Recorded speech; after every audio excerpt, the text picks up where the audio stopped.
Unlike the Impact Video Ministries, this guy used AI, I believe, to generate his animation. This is Bible in a nutshell, and we're gonna learn about Jonah and the whale today. I gotta warn you, the animation is pretty shitty. That's the best way I could actually explain it.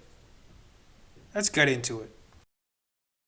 In a land of ancient times, there was a man named Jonah.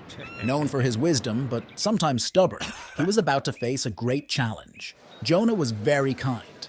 People in the city came to him for help because he was wise and gave good advice.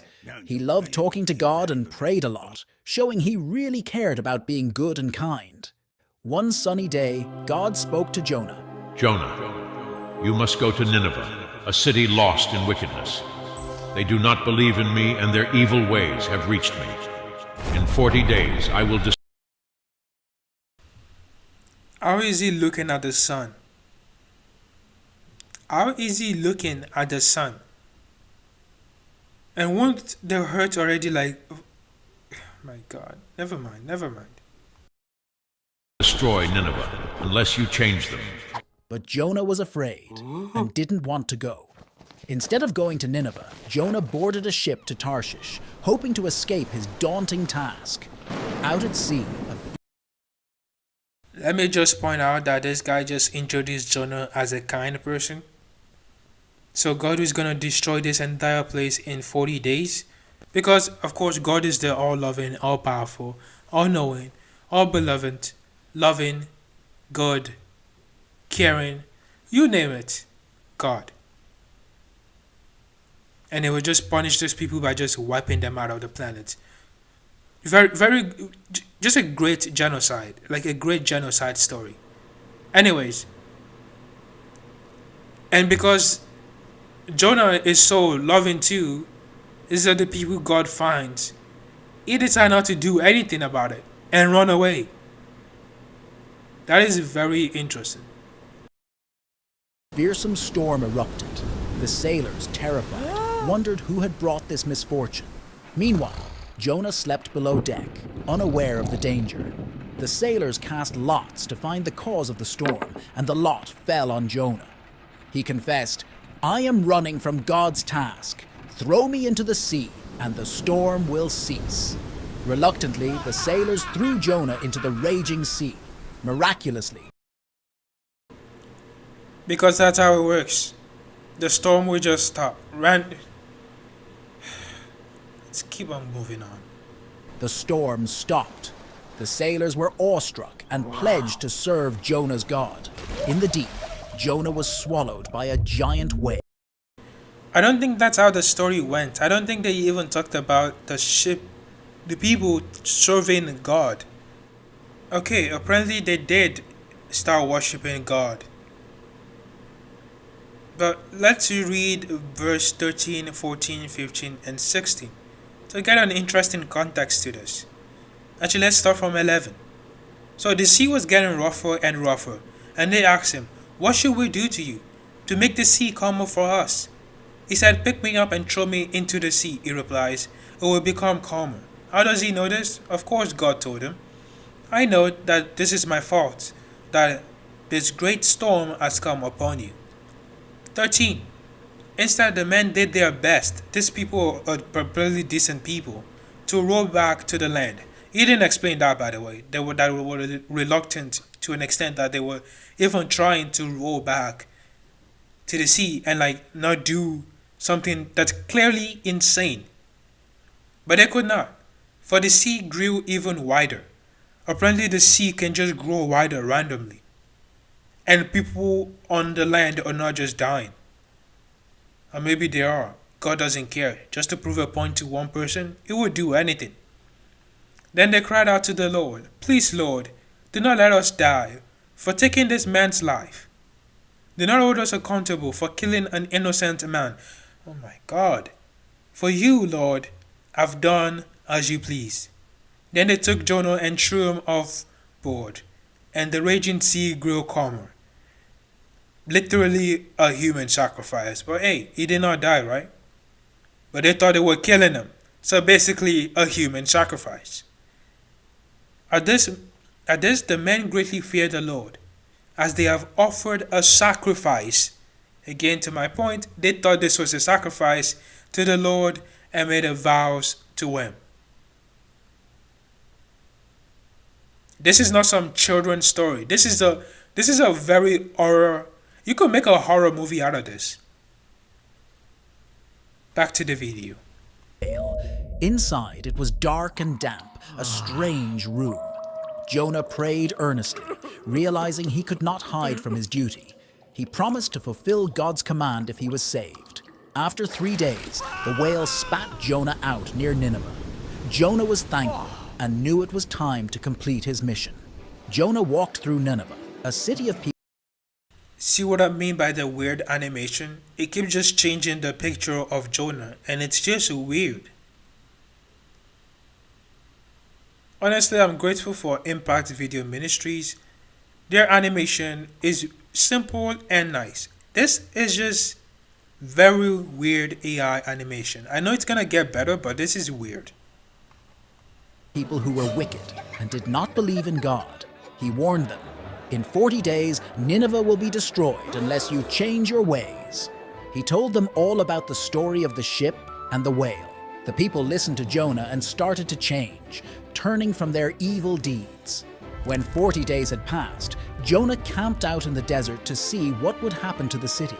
The people of Nineveh now believed in God and repented. God saw their change of heart and did not destroy the city. After Nineveh was Isn't that expected? Isn't that what God promised? Also, how is Jonah preaching to the entire city and they all just all of a sudden believed and just turned away from their sinful ways? All of a sudden they all start believing in this random God that they have never knew. How the heck did that happen? saved, Jonah felt upset. He couldn't understand why God spared a city that had been so bad. God wanted to teach. You see how dumb these stories are? So, he was preaching for 40 days to tell them all. Actually, it wouldn't be 40 days, it would be about 37 days. To tell all these people that they're gonna die in 37 days unless they repent. Meaning, if they already repent, then it makes sense that they're not gonna die. That was the entire point. So why would you be upset?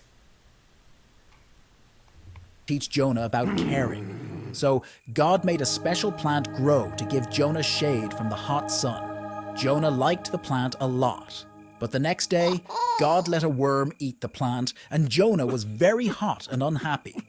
God asked Jonah, Oh my god, that looks so weird. Do you care about the plant? What is that? What is that? What is that? He showed up from the sun and Jonah wasn't blind. Now he's just showing up from everywhere, including the sand. What is that? Jonah said yes. God then said, You care about a plant, but I care about all the people in Nineveh, especially the children and animals. They may. No, you actually don't. Must I mention the Canaanite slaughter? Genocide, including the animals, were supposed to be killed, including the children. So God clearly doesn't care about any one of them. And I'm also gonna even check that Bible verse and probably read it to you. Give me a second. So here we have it. God speaking to Jonah in verse 9. We're gonna start from verse 9. But God said to Jonah, Is it right for you to be angry about a plant? And Jonah, because he's a genius and a kind person, based on that's the character this person introduced, he said, It is. Very reasonable. And I am so angry, I wish I were dead. He was so angry that a plant died, that he wished he were dead. It just makes so much sense. Verse 10, But the Lord said, You have been concerned about this plant. You have been concerned about this plant, though you did not even tend to make it grow. How is he going to do that? It sprang up overnight and died overnight.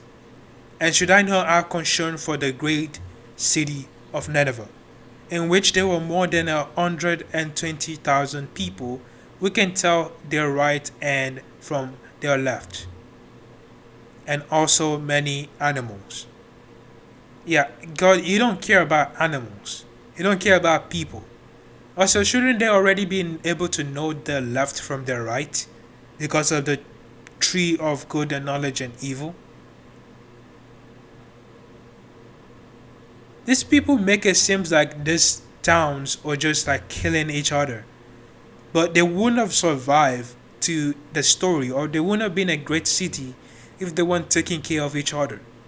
That's not how it works. Let's see if there's anything else in this animation. Made mistakes, but they deserve a chance to be better. The story of Jonah teaches us about being kind and forgiving. Even when people do bad things, they can change and be good again. And that's a very nice thing to learn. And I agree, just because people do bad things doesn't ultimately mean there's no hope for them or they can't be good people. It is a different story though when it's coming from this God that clearly doesn't care. It clearly doesn't care. You know from the beginning what exactly ever happened in Noah. Let's take Noah from example. Did he actually warn the people? He told Noah to get his 8 family and get on the boat. That was it. And everyone else that didn't get on the boat died. I guess that was their second chance. It doesn't make sense, people. That's it for today. If you liked the video, like and subscribe. Have a good day.